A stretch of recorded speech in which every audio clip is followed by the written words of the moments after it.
దేవునికి మహిమ కలుగును గాక. మన ప్రభువును రక్షకుడైన యేసుక్రీస్తు నామంలో అందరికీ వందనములు.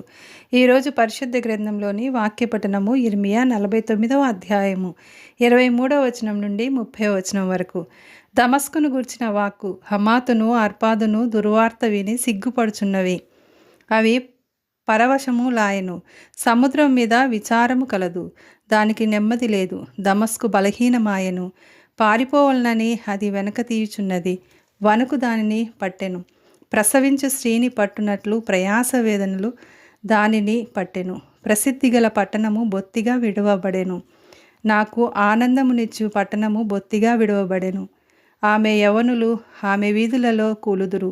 ఆ దినమున యోధులందరూ మౌనులై ఉందురు. ఇదే సైన్యములకు అధిపతియగు యెహోవా వాక్కు. నేను దమస్కు ప్రాకారములో అగ్ని రాజబెట్టెదను, అది బెన్హదదు నగరులను కాల్చివేయును. బబులోను రాజైన నెబుకద్నెజరు కొట్టిన కేదారును గూర్చియు హాసోరు రాజ్యములను గూర్చియు యెహోవా సెలవిచ్చిన మాట.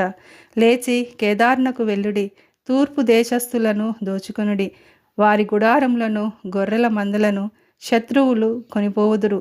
తెరలను ఉపకరణములను ఒంటెలను వారు పట్టుకొందురు. నఖముఖాల భయమని వారు దాని మీద చాటింతురు. హాసోరు నివాసులారా, బబులోను రాజైన నెబుకద్నెజరు మీ మీదికి రావాలని ఆలోచన చేయుచున్నాడు. మీ మీద పడవలనని ఉద్దేశంతో ఉన్నాడు. యెహోవా వాక్కు ఇదే. పారిపోవుడి, బహులోతున వెళ్ళుడి, అగాధ స్థలములలో దాగుడి. ఆమేన్.